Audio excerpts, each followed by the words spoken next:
Auckland is facing another gigantic clean-up job, have told Newshub it's soul-destroying, and they're feeling defeated as relentless rain forced them back to square one. That's after Niue recorded another month's worth of rain in just 24 hours. Lauren Hendrickson reports. Auckland underwater once again. The rain overnight relentless, with the city's already sodden land struggling to cope. Trees toppled, banks gave way, vehicles broke down, and for many residents it was deja vu as floodwaters swept back into homes. Yes, this is my house here. I've lived here since 1989. Never seen anything like this, and it's really bad.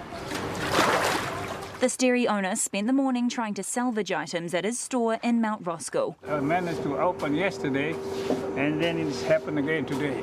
The feeling on the ground, one of defeat. Very depressed. You don't know what to do. In Sandringham, friends dropped off what they could to comfort loved ones. But for many here, they're still struggling to grasp the situation they're in. We bought this house, we put money into it. It's soul destroying. I don't normally cry. This is Artie McClelland's backyard, where a blocked and burst stormwater drain has created a waterfall through at least 4 properties on Pallister Drive. And there was just a big surge, like a tidal wave came over our property. He says he and his partner have been trying to get it fixed by the council, but feel abandoned. The waterfall's causing a similar sentiment 2 doors down. Horrific. Just keeps on coming. And you can't stop it. Megan and her partner spent all weekend cleaning up, only to face a fresh mountain of work all over again. But the burst drain isn't their only concern. The house above us that has a crack in its back lawn with a slump, it hasn't come down yet. I don't know how much more water it can take. In Morningside, backyards have turned into swimming pools. Most residents here on Brewster Ave evacuated on Friday, but their houses were hit once again overnight. Some of the remaining residents Newshub spoke to say while they've never seen anything like this, they have been warning the council about flooding issues on the street for years. The resident here didn't want to be on camera. His focus is on his basement, which is submerged. Overnights, with this happening again, it's just back to square one. Amazonia Tuiavale says her property is stuffed with maggots all through her house. She had some stern words for Mayor Wayne Brown. The Mayor of Auckland needs to do better. He so needs to do better. He needs to act like he actually cares. Because, people are literally living in their houses, living in their cars. I have a feeling that I'm going to lose everything. Newshub put that to Brown's press team, but we haven't heard back. His deputy appeared on TVNZ this morning. Will we be able to talk to the Mayor Wayne Brown about this at any point? But had a slip of the tongue during the interview. He's part of the problem and the solution. He's with there. A problem which has caused widespread devastation and has left many residents demanding action. Yes, Lauren, a real slip of the tongue there for the Deputy Mayor.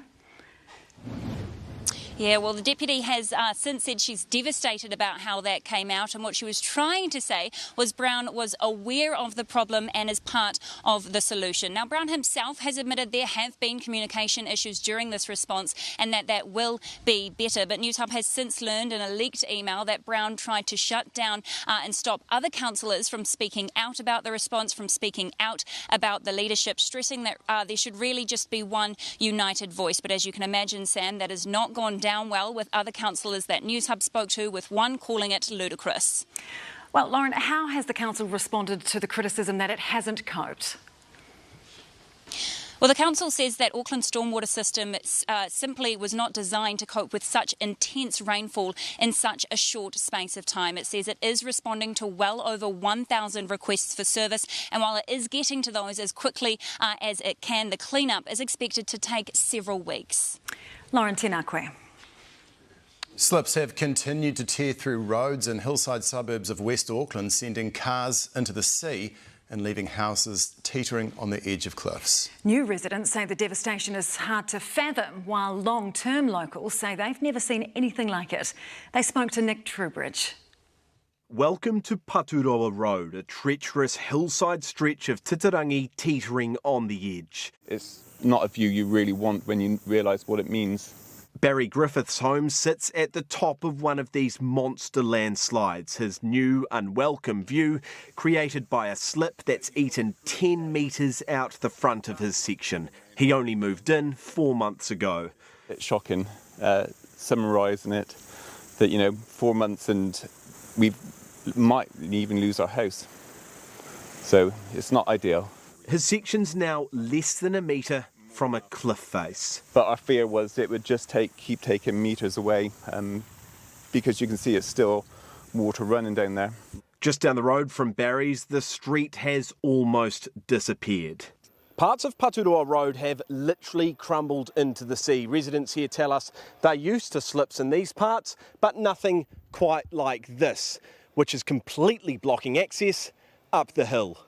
And at the bottom, a car parked on the side of the road was chewed up and spat out as a landslide hurtled towards Titirangi Beach. Well, we woke up this morning and we wondered where our car was, and obviously there was a huge landslip, and I've just found the car down on the beach. A stroke of sheer luck that no one was behind the wheel. It's going on, it's not only affecting us, it's affecting everybody. Our little car is minor compared to what's going on around us. The devastation out west is widespread, from the forests of Titirangi deep into the Waitakares, the city's dams spilling over.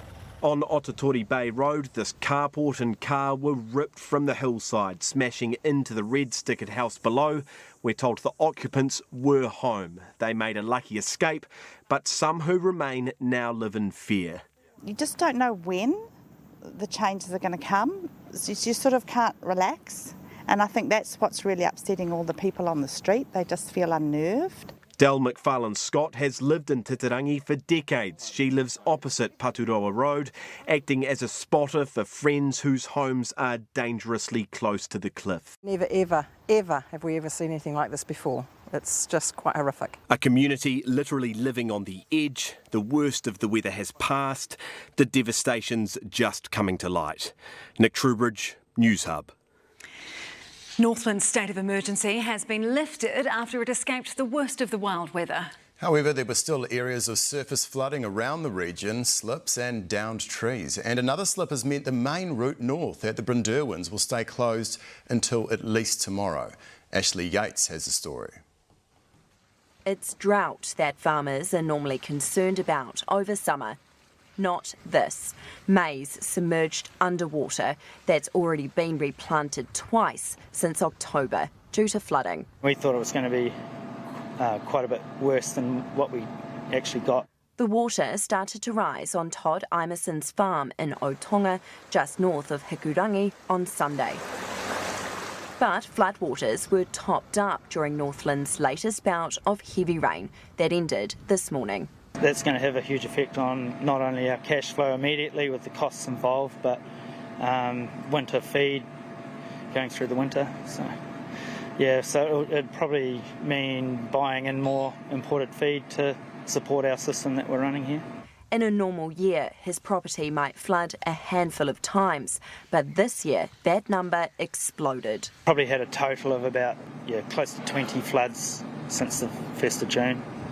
So it's been pretty testing. While Todd waits for the water to recede, Waka Kotahi are clearing slips that caused the main highway to and from Northland, State Highway 1 between Brynderwyn to Waipu, to close since Friday. I'm told that this is by far the biggest slip that authorities are dealing with. It started on Saturday and has been gradually falling ever since, with the last big push happening yesterday. Newshub was allowed inside the cordons for the first time to see the scale of the damage. The road will be closed again overnight and will be reassessed tomorrow morning. The sun is beaming, which is great when you're cleaning up after a storm, because we still had significant storm damage across our district. Nothing bad enough to warrant a state of emergency. Which was lifted by authorities today. But for Todd, he's now left to assess what maize hasn't survived. We've got a farm advisor that we use, and we've also got our bank manager coming out just so that everyone has the same picture and knows exactly what we're in for. a picture that won't be framed as a moment to remember. Ashley Yates, News Hub. A red weather warning may have passed in Thames Coromandel, but more problems are piling up for the region. Damage to critical infrastructure is set to make life a whole lot harder on the coast. Mitch Redmond reports.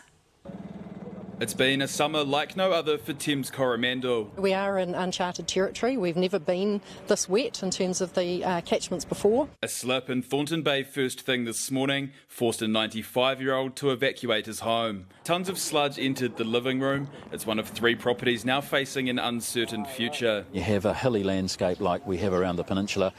Gravity in nature takes its effect, and this is the devastating impact of that. 1.5 metres of rain has fallen in the district this year already, a figure usually reserved for June or July. Waka Kotahi has warning messages in place for nearly every state highway in the region. The rain may be gone for now, but with saturated hillsides, the risk does remain. Around every corner, expect the unexpected. We're going to get continuing slips and debris come down. The biggest headache for the region is set to be State Highway 25A. The main road linking East Coromandel to the west will be closed for months, not weeks. For Thames locals, it's another bump in the road. Everywhere is pretty quiet at the moment. There's not a lot of traffic around, so there's not a lot of people coming from Auckland or even Hamilton and Tauranga. Snowden's menswear owner Julie is worried what the deserted roads could mean for foot traffic. A lot of this sort of business, they're closing down all over the place, so, we don't want to be one of those. With the area still too wet to examine, timelines for repairs remain unknown. It's been really, really hectic for us. This is our 3rd extended storm this year. The damage that we've seen in the last 5 months is unprecedented in the history of the district. The waiting game remains, with another storm looming. Mitch Redmond, News Hub.